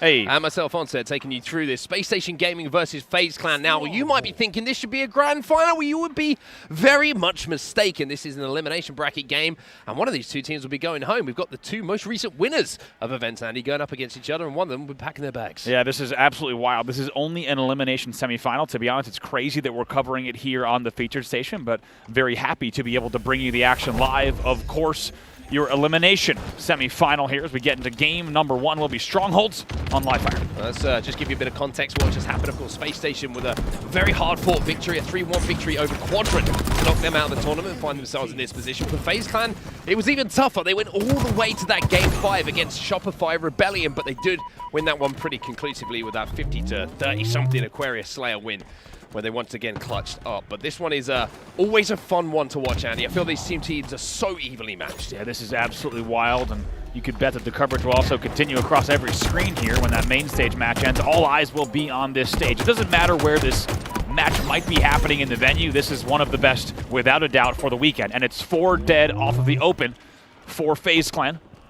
Space Station originally low with 27 points on the board. Yeah, I was going to say, it's a really good play from FaZe Clan. They forced Stack A to not only defend it and keep it in their control, but also completely neutralize the overshield that was picked up. So they could turn it over A and B now, and somehow out of that situation, the 4 dead, it looks like they've got scoring and the sniper rifle back in their control, but Space Station already, I was about to say, flooding into A, but those kind of plays are going to have to be consistently made on either side to try and win this series. Split-second play there in the rat tunnel. It's a beautiful shot from Royal 2, and I couldn't agree more. This one will be one of those that goes down in the margins as 3 were dead for Space Station. You have to think it's going to be a very, very small, razor-thin difference between the two teams across these game types. Royal 2 knows it spawns well. Almost as if he has the eyes across both sides of the map. He connects again. Looks like he's going to be tasked with trying to defend C here. The help is coming. Help is underway. However, Royal 2 looking to take down Penguin at least. Didn't quite have the timing on that one. It looks like FaZe, after the back of that play, will try and convert A. They will do so pretty comfortably. And now it's going to be that battle for B. Frosty killing Bound is going to make it a little bit easier, but that Shroud is becoming more and more thoughtfully used, I would say, by teams on how they want to approach Strongholds and Hills. Yeah, I like shrouding sandbags. It's a really nice play. It essentially lets you just laser focus everything towards C and Nest Bridge. And then if you need to check Big Door, you can, but Concrete and Sandbags will really be safe. Off of the damage, off of the kills, it's going to be Royal 2 with an overshield grab. It will do indeed. Frosty gets the trade as well. That's going to be 1 dead here for Space Station, but a triple cap momentarily in effect. But Royal 2 is going to have to make some decisions on what stronghold they want to try and turn back over in their favor. Eco is going to be in position. Looks like a focus is on B, possibly. Although a couple of FaZe Clan players look like they're rotating towards C as well. So maybe a little bit of a fake out there as now they stack onto C. CFC can get finished here. Reset. C reset by SSG, which is going to be big. They will continue scoring, and now just like that, they keep the game within 10. It's perfect timing from Stellar and company. He's going to have 1 repulse as well. He'll shift his sights to Nest Bridge, and they have good angles here. Yeah, a little bit of a surprise there to see FaZe take that extra second to make the decision. You can see they were kind of split. Do we want to go B? No, B looks like it's already got Space Station players here. Therefore, we wrap to C, and it was like, well, now we've given the timing for the rest of the team to wrap on us. So Royal 2 going to have to pick up some more kills because the triple cap has been flipped, but also the kills have been flipped. So FaZe Clan will be able to escape here, we'd imagine, pretty comfortably, although Eco made it a little bit more uncomfortable, and Royal 2 had to hit yet more impressive shots. Man, just a bloodbath already. Space Station does regain the lead here by just shy of 30 points. However, FaZe is going to flip B to continue scoring once again. You have to think neither of these teams wanting to face each other as 2 are dead each side. In a place like the elimination semifinal, it feels too early for one of them to go home, but one of them will have to go home at the end of this series. Space Station will flip A. They continue scoring now at the 80 mark. Yes, Snakebite was left on his own as well, and Stella's got a sniper rifle, so worrying times.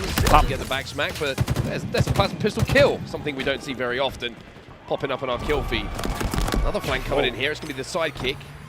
Snakebite does have a little bit of help coming, though. Grenades come in, a little bit of contest, but this time it won't get... Oh, it does actually get reset again. So FaZe now have to spend more time converting C back over. It's 9-255. Overshield coming up on Royal 2, who hasn't been missing with the battle rifle very much, as now got a sniper rifle to try and pick it up. Let's see how this plays out. Kills traded here, 1 for 1.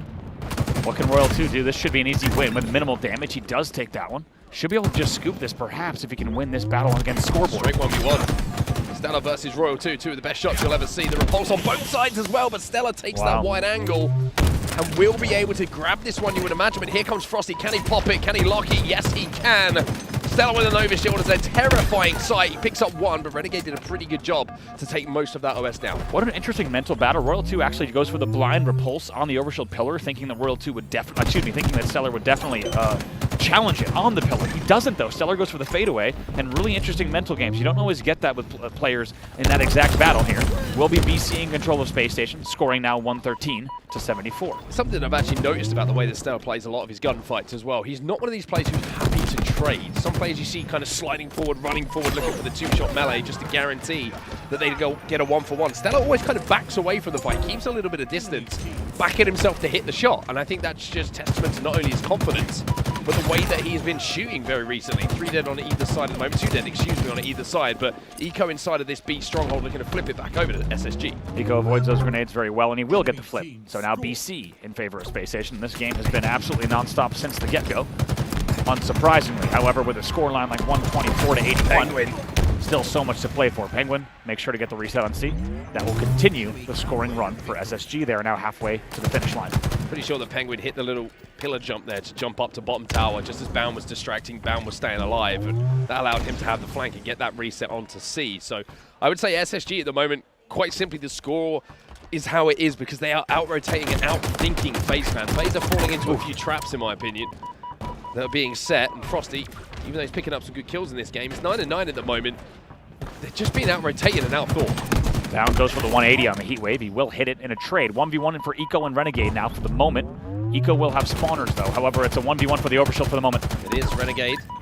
Gonna get that help coming from Royal 2, but there's Penguin for that trade. Now, can Royal 2 get this one back for FaZe?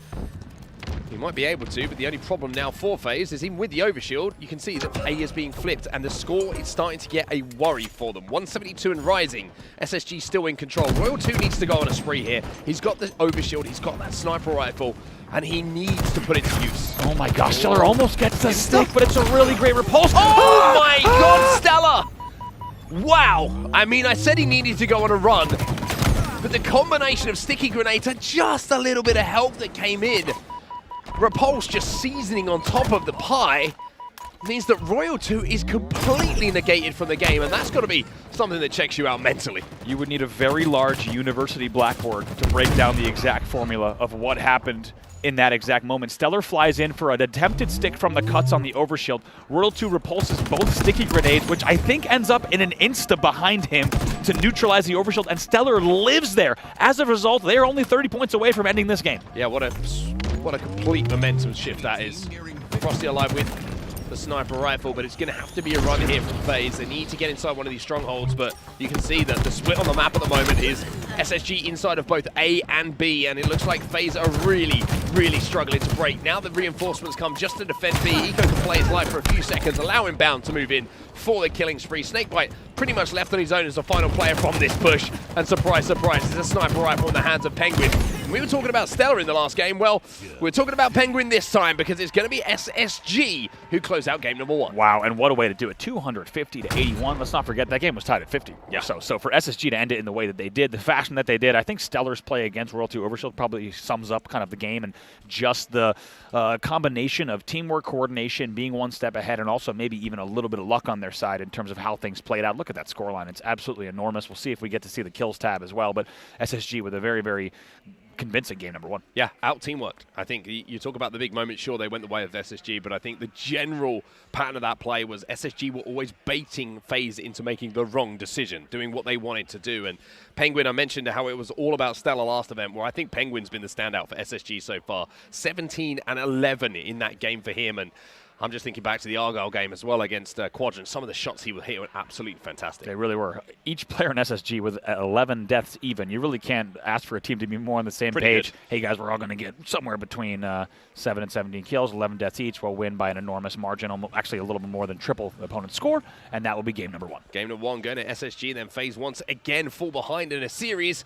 We'll have to see what happens in game number 2 in just a few moments.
Welcome back, everybody, to game number 2 of this series. Space Station convincingly winning game number 1 here to put themselves up by 1 as we head over to the streets for a little bit of Slayer action. And once again, FaZe Clan looking like they might be relying on those Slayer game types to drag them through series once more. Also, how about this? Shout out to the admin crew. We're right into the second game. When we said we'll be right back, we really meant we'll be right back. This we actually series never left. Yeah, we've been here the whole time. Hopefully you have as well. Maybe you had a chance to get a quick snack, quick drink. Not a bad idea when you have a series like this on your screens. Once again, elimination semifinal, Space Station Gaming versus FaZe Clan. SSG with a big game 1 win and a bit of a statement sent across the stage without a doubt. We'll see if FaZe Clan here can tie things up. Well, last time we saw FaZe with their opening strat on this, they managed to completely and utterly melt someone up on the tower. This time a little bit different. Stellar and Bound get some early kills. And it's going to be a 2-to-1 split on the map at the moment. Kill split, I should say. Snakebite does get the rocket. Beautiful. Snakebite gets 2 as well. And look at Royal 2. He's already got information. Now, I love this play from Royal 2 not to shoot that player because he now knows that the squad spawns are coming in. And look at how they're now wrapping around the map. As soon as they get these numbers, they get this damage. You will see the push come in. Wow. This will be a perfect pincer play coming in from FaZe Clan. It's 4-6. In their favor, and I've got to say, off the back of it, it looks like SSG somehow managed to escape. And SSG bounced back. I was about to go on and on about how great that was from Royal 2 and Snakebite, with Royal 2 just really commanding while Snakebite comes in and gets that double with the rocks, but now it's answered back with FaZe continuing to have a nice set of kills that come after that. So they will now maintain the 3-kill lead. Things slow down for just a second at 9-6. Look at Royal 2, by the way. You just saw it on the player outlines there. He is behind enemy lines. However, he is now dead. So that's good confirmation there from the observing team to show us exactly how that went. But he could have been a real problem. You've got to give a lot of credit to SSG there for actually sniffing him out in that situation. Because Royal 2, when you don't know where he is a problem. Oh, yeah, even bigger problem. If you see him on your screen, you got a problem. If you don't know where Royal 2 is, you have an even bigger problem without a doubt. Now, we saw earlier, you and I, Mark, just how convincing FaZe Clan was in their Game 5 Slayer. Obviously, there's even more intensity now as we look at this next match that's on their screen here, but just like that, it's about to be a tie game once again. Yeah, Bound. This is what happens when you forget about a player, right? Bound comes in, cleans up 1, does more damage, and all of a sudden, we have a 1-kill game between the two. And it wouldn't surprise me to see Bound just stay at Tramp, pick up that Stalker rifle off spawn, and that's exactly what he's done, and the perfect time to do so, Andy, because what's coming up, not just that Stalker, the rockets as well. It's the boom booms. 7 seconds here as things will slow down for just a second, just a breath as they're about to pop, and we'll see who gets the opening damage here. Red Gun certainly going to help that. There is the kill from Eco off the back of that damage. Stella now on the flank, and I love this play.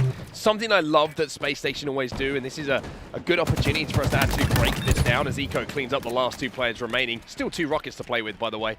Is as soon as they get damage and a pick SSG when rockets are coming up, they push past the rockets on one of the streets to try and flank and use their numbers, even though the rockets are coming up. Eco, though, only gets 1 with the rockets by the looks of things, and Renegade being a sneaky little problem.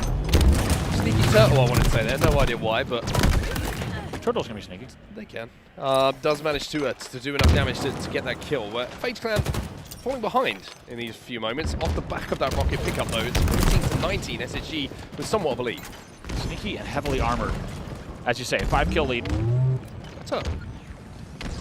Speaking of turtling, both teams going to turtle for just a second here. Wait to see how this plays out. I think right now, Space Station with a 5-kill lead. FaZe Clan knows we can't really let that happen another time. Bound with cheeky, sneaky shots from the L to pick up the first kill. Eventually traded out, though.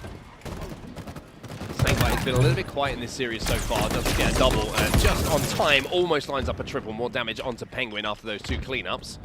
22-17, 1v1 here, going to be traded out between the two. Frosty coming out of that little engagement with 2 kills to his name. He's 5-5 at the moment, but I always find it fascinating to look how tightly matched and how important trades are for both these teams. When you're looking at kills and deaths on both sides, it's so close between the two. Nobody is kind of in a position where they're the ones with most kills, right? On not a few deaths, someone else is putting up a lot of assists. It's all about trading, all about making sure if you go into a fight, the least you do is trade in that battle. It needs to be, especially here with 5-kill gap. Very good shots, Penguin versus Renegade. As we said, we knew it was always going to be margins. Every single battle, it feels like each player is down to the tightest of shields. And really it comes down to an extra team shot or an extra nade that will decide it here. 24-19 in favor of SSG. Rocket's about to drop on the map as well. Last time it was SSG who got hold of them. Snakebite. The 1v1 with Bound here. Penguin is going to get the rockets. He's going to get 2 as well. And he might clean up Royal 2. Royal 2 going to challenge that aggressively. Yeah. But it's 2 sets of rockets in a row now for SSG, and both of them have been put to use. That's where the gap has come from. Still a 5-kill lead. You gotta respect what SSG's done here. Yes, FaZe has kept it close, but since getting the 5-kill lead at the 19 mark, SSG has kept it the entire time with great play calls. Game completely slows down now, and you can see that Frosty's playing this arcade at angle. Going to get a little bit of an indication from the audio cue there. Stella, they hit with that nade, so he's going to know Frosty's position. Frosty looking to time that sticky grenade and see if they've come back up on that weapon pad as well. Something really solid to do when you're walking through the arcade. Make sure you pick up those stickies to get those trades we were talking about. But Bound, once again, the difference maker here, Andy. Gets that first pick, and most importantly, off the back of it, gets away. And now he's coming back to help with even more. That is such a good push from SSG. They are 7 kills to the good. Yeah, really well done here to trade 2 for 0. See if they can hold the driveway. This is difficult pushing up on this angle, but the trades are coming in. FaZe are trapped in arcade at the moment. You can see it. Snake with some really solid shots and important ones as well. Because if he fell in that situation, you're probably thinking that the lead's starting to get a bit out of hand. They also turn over the Stalker rifle, although that's just run out of ammo. So Frosty's going to keep hold of this. Just bear in mind that with the setup that SSG have at the moment, if he drops that weapon, SSG are in the best position to pick it up when it respawns. That's right. Now 33 to 27. What does FaZe Clan have up their sleeve to get back in this game? Important battle, and the team shot does come in for FaZe. However, the kills in the end, not too important as they'll be traded out. Just like that, and now a 6-kill game. Frosty loses his 1v1 against Penguin there, as the Rockets reintroduce themselves once more. Now, can FaZe get a set of Rockets? And what timer is that Stalker rifle on as well? Has it respawned on the map? Because FaZe, if they can get that Stalker rifle in their hands, then they'll be able to lane all of SSG. But if they can't, then they've got to fight uphill. You can see the timer there. It's about 10 seconds or so away from popping. So it's going to be more a case of straight battle rifle play from both sides here to see if they can get those Rockets in their hands. See what Royal 2 does here. Does not grab it right away. He's going to go for the flank. Kind of like this from Royal 2. I mean, SSG would have been aware of his position. Spike when he comes in, he finds one, there's 2. And that's the difference, right? That's the push that you want to see from FaZe. Wow. Clearing the way is Royal 2 off the back of the damage, and Snakebite now picks up the Rockets. It's picture perfect. He doesn't go down as well. Royal 2 still survives, and we have a 3-kill game, and Snakebite still has one of the big booms in his hands. Snakebite with an intimate affair with the palm tree there. Had to make sure to not rocket himself in that palm tree. He's going to be very glad that he did not. 33 to 36, so they've brought... Doesn't get the rocket off of the trash, so there should still be 1 rocket down. Penguin living on the trash as well, challenging Frosty, and winning the fight as well. I've got to say that Frosty hasn't quite seemed like Frosty in some of these battles that we've seen so far. Gotta wonder if 1 rocket is still down on trash. We haven't be. seen yet if it's been grabbed. You can tell Penguin may be thinking the same thing on our screens. And what was just a 3-kill game is back to a 5-kill game. You have to wonder if Snakebite gets that rocket off, are things different? Frosty trying to prod away at Penguin. Stalker rifle now out of ammo, so it's back to the old trusty. Shroud screen in the back pocket as well for Penguin here, and that will help him survive for just a few seconds longer. Renegade comes through and gets that first kill now, and you can see that gap is starting to close a little bit here. 5 between the teams, but only 10 deaths left here for FaZe. And Stella, in combination with Eco, managed to get them 1 kill closer. Well done by Frosty to make sure he trades there. Snakebite. Can Snakebite trade here as well? Okay, that's good.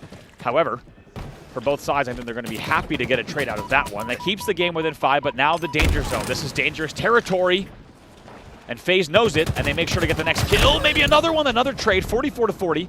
The game is the closest it's been in quite some time at 45-41. Frosty got the Rockets, but Frosty is down. So where are those Rockets? Is there 1 left in the chamber? Did he burn 2? Because if FaZe do still have control of that 1 rocket, then that is a way for them to break the 4v4 into a 4v3. It looks like the rocket might have expired, but Renegade does have the Shroud and he does have a Bulldog, so he can get a little bit more aggressive here. Just be careful not to get close enough to get stuck. That's right, Renegade has a lot of options here. If he identifies an opportunity for a Bulldog push, he can likely push it and then Shroud out if he needs to. Or he could use the Shroud as a part of a push to start things off. And just like that, it's now a 45-44 game. It's 2 from Frosty as well. I said he'd been a little bit off the boil. Well, just when it matters, he steps up. Finds a double kill out of nowhere with those spike grenades. As Bound just tries to push up, tries to keep the pressure on, but also tries to keep his position hidden. As Stella is taken down to no shields. This is down to the wire in every single facet of the term. What was a 7-kill lead as the battle exchanges here? Renegade tries to use this Shroud. He's in trouble, though. He's in trouble, but he is still alive. Now he'll trade out. Another trade comes through. It's still a 1-kill game between the 2 teams. It's a 2v2 on the map at the moment. Stella and Penguin versus Frosty and Royal 2. All the spawns coming back, Tram. Rockets coming up in 30 seconds as well. Could not ask for a better finish to this game. This one will be down to the wire and an explosive one without a doubt. 20 seconds left, 47-46 in favor of Space Station. We're looking for those rockets in 15. They won't have the option of picking up a Stalker Rifle, though, inside a Tram, because Royal 2 has still got 26% of that left. So he's going to be able to lane so many players. He wants to save, I think. Yeah. The fact that he's got that. Maybe not reveal it until someone tries to push down. Frosty looking for the Combat Evolved. If he can get these rockets back, it would be massive. Doesn't quite hit it. It doesn't hit. And then the flank comes in from Bound. Bound finds one. It's traded out immediately. The Shroud goes down, and SSG push through, and they will grab those rockets, and that could be the difference. The failed Combat Evolved from Frosty means that SSG only need one, and Stella's got a rocket to get it with. I think he's going to go forward. He might just go up bottom middle. Who gets lane, though, needs to be very careful here. Wisely avoids the grenades as well. Would not be surprised if we saw Stellar try to send this one with a full send on this rocket. I mean, send it, do some damage, everybody go the same way afterwards. Just make sure you get a trade in this situation. FaZe very unlikely to get 3 kills without response, if that is the play call. But at the same time, Space Station don't really have to do too much. They have this rocket. If FaZe push anywhere on the map, they're going to get damage down. The one thing Stellar needs to be aware of, and you can tell, he does not want to get this rocket baited from the neon bait, which is a very common strategy. I think he wants to make sure he doesn't spend it that way. With only 60 seconds left on the clock, I would not be surprised to see them just try to bait pillars here. This one should do it. There it is. Stella does get that final kill, and it's all down to those fine margins in those last seconds. Frosty goes for the Combat Evolved. He wanted to plasminate those rockets back to himself on tires. Missed it by just an inch or so. Then the Shroud goes down, and SSG know that they have the ability to push after Bound flanked and took him down. And now FaZe find themselves looking down the barrel, Andy, of 2 back-to-back very disappointing tournament performances, and SSG still have the chance of working their way back towards a grand final. They really do, and you have to wonder what might have been if Frosty's nade, whether it blows the rockets into tires or to tower, how things play out. Because keep in mind, at the same time, that tires flank was happening and Frosty was taken down. If the rockets get sent to tower instead and they go in FaZe's hands, right, there's a million possibilities of how that plays out. But in the end, we won't get to see any of those parallel universes. Instead, we will see a 50-47 win for SSG with very good control at the end and a very well-timed push. Well, there's your damage stats, and a shout-out to Eco as well, actually leading the way for his team in damage. 2-0 to SSG, and FaZe finding themselves on the brink of elimination. Game 3 just around the corner, and we'll be right back in a sec.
Welcome back, everybody, to the Bravo stream, and welcome back to what could be FaZe Clan's last game of the tournament, which is quite something to say at this stage of the tournament. Space Station Gaming 2-0 up in this series, and I mean, questions for FaZe to answer. Big questions, and it goes without saying that FaZe Clan would be absolutely devastated to have their tournament run end here. Of course, both teams would be devastated to have their run end here or anywhere short of the grand finals, but right now it's Space Station Gaming leading 2-0 in the series following a 50-47 down to the wire game number 2. And now we head over to King of the Hill on Solitude, if I'm not mistaken, for our game number 3. So let's see what happens, eh? I guess it's time for FaZe to put up or shut up. It's as simple as that.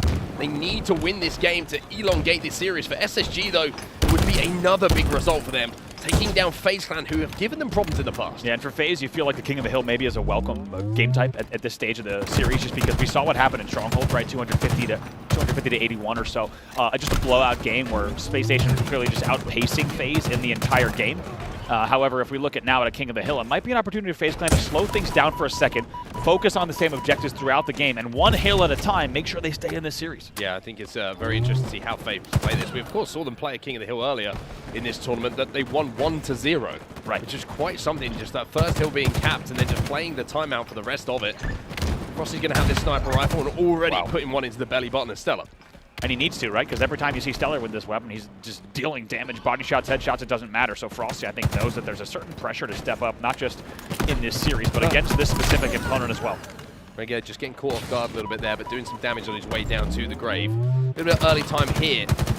Going to FaZe Clan as Snakebite steps inside of that hill for a few seconds. Damage being done by SSG means he has to leave, and Royal 2 now comes under a lot of pressure. Multiple angles being able to be taken by SSG to focus for him there. SSG with a bit of a rare push there you didn't always see in Halo 5. They actually sent 2 players low to challenge your loot player, which actually ended up in a really good team shot for them and helps them get out of the base. Down picks up the second as well. Frosty taken down. So SSG have now wrapped their way all the way around the map, and Royal 2, even though he's picking up the double in the kill feed, kind of exchanging places with the player we just saw from SSG. That's how quickly SSG rotated around the map after getting that initial kill. But no hill time as yet for SSG, not being able to even dip a pinky toe in. Penguin tries to S4 with 1 repulse. He gets there, but his body falls and lands not the way he intended. Unalived. Take a look at the progress, though, for FaZe Clan. Already, as we said, a lot of points on the board here. And this is looking eerily similar, Mark, to what we saw the first time they played this, where there's a lot of time being spent and only 25% of the way for one team here on hill number 1. Yeah, I think it's just a respect thing, right? Both teams understand that if they are in a position where they get taken down, 4 dead, whatever it might be, that could be the hill. That both teams are that good.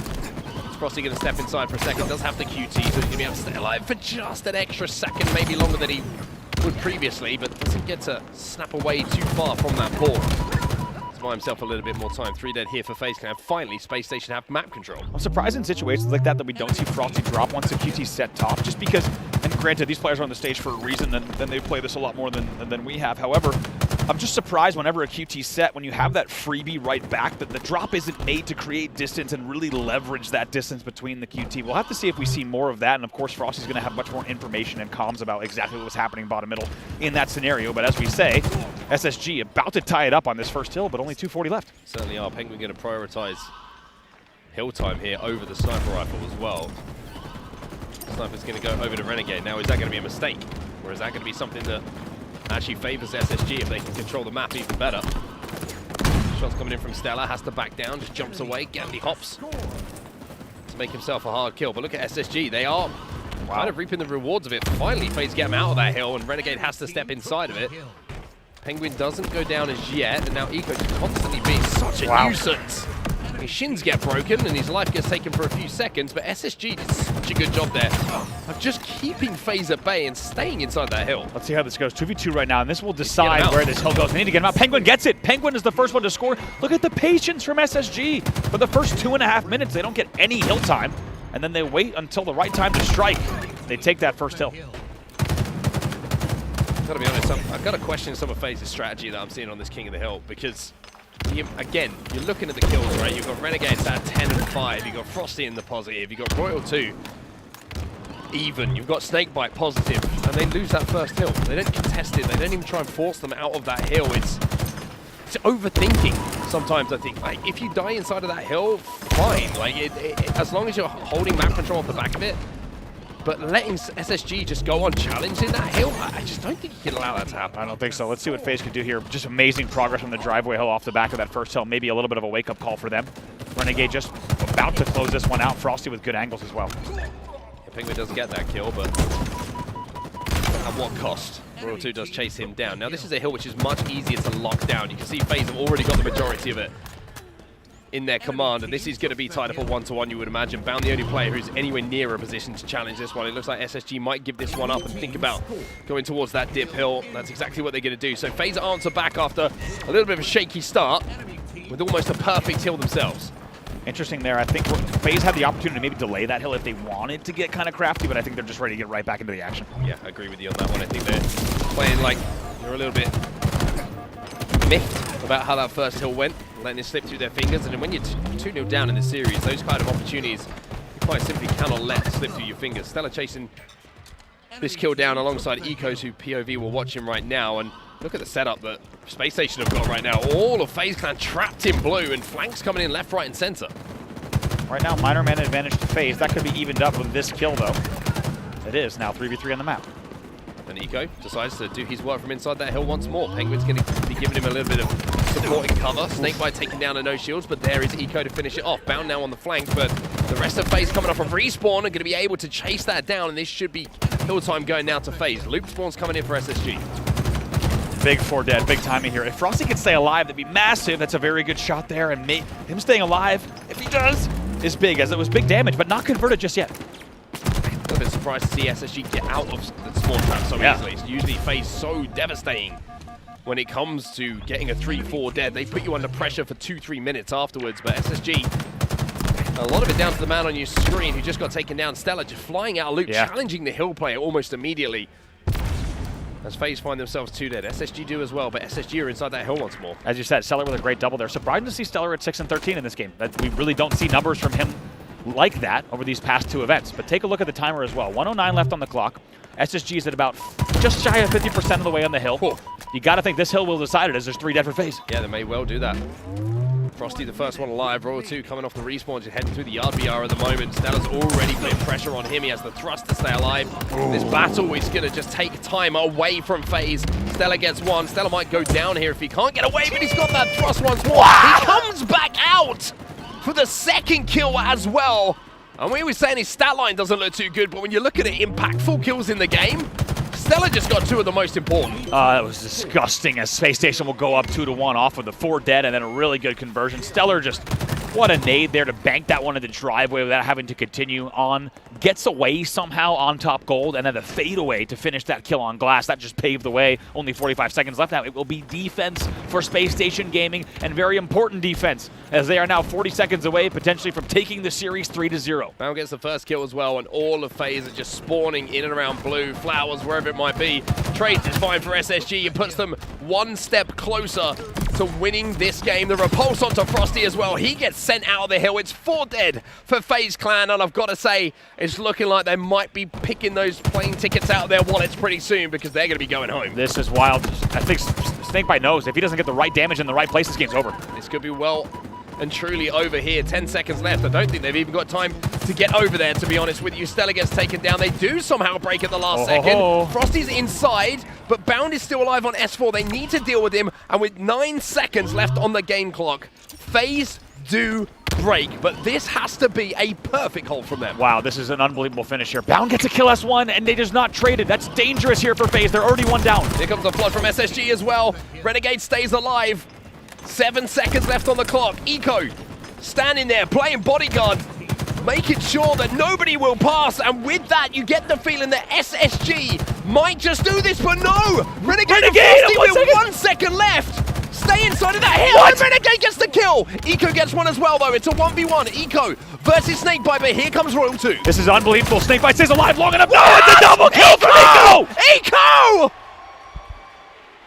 The one-man army holds our FaZe Clan and sends them out of the tournament. SSG with a 3-0 result. And they do not want that win in Salt Lake City to just be a footnote. They want to retain their title here in Fort Worth. chills on the back of my neck as I get goosebumps off of that double kill. You were pretty sure Snakebite did everything he needed to in the hill to stay alive, and he gets the help coming in, I believe, from Renegade. And somehow Eco pulls out both of those kills. And we thought we might see extended time in that King of the Hill. That will not be the case. SSG ices up for the 3rd game in a row. And it was unsurprisingly a game that was down to the margins. And really that first game, not too close. 250-81 was your final score, but 50-47 in the Slayer, 2-1 in the King. SSG will win the series 3-0. And I'm just looking across the stats here, and it's, you got to say, the same story for FaZe, right? I mean, everybody outside of Frosty in that game in the positive, losing objective games. Something has to change for them. They need to certainly get back in the lab ahead of the Halo World Championships, the last stop this year. But for SSG, how damn efficient are they? 2-1, and Eco stepping out with one of the moments of the year, I think, that double kill. Definitely. I think both teams here, without a doubt, in this elimination semifinal, had their eyes on winning the event before Worlds, right? Go into Worlds with all the momentum, all the energy, just like Optic did last year, and we all know how that story ended. However, it will be ended here. The run for FaZe Clan, they will not see the grand finals or even the elimination finals here at the tournament. Yeah, very disappointing for FaZe, but good news for SSG fans. The dream of the back-to-back stays alive. That's going to do it all from us, though. Bravo and myself on set on the Bravo stream. Make sure to check us out on the main stream at some point today. Grand finals. Thanks for watching, everybody. We'll see you then. soon.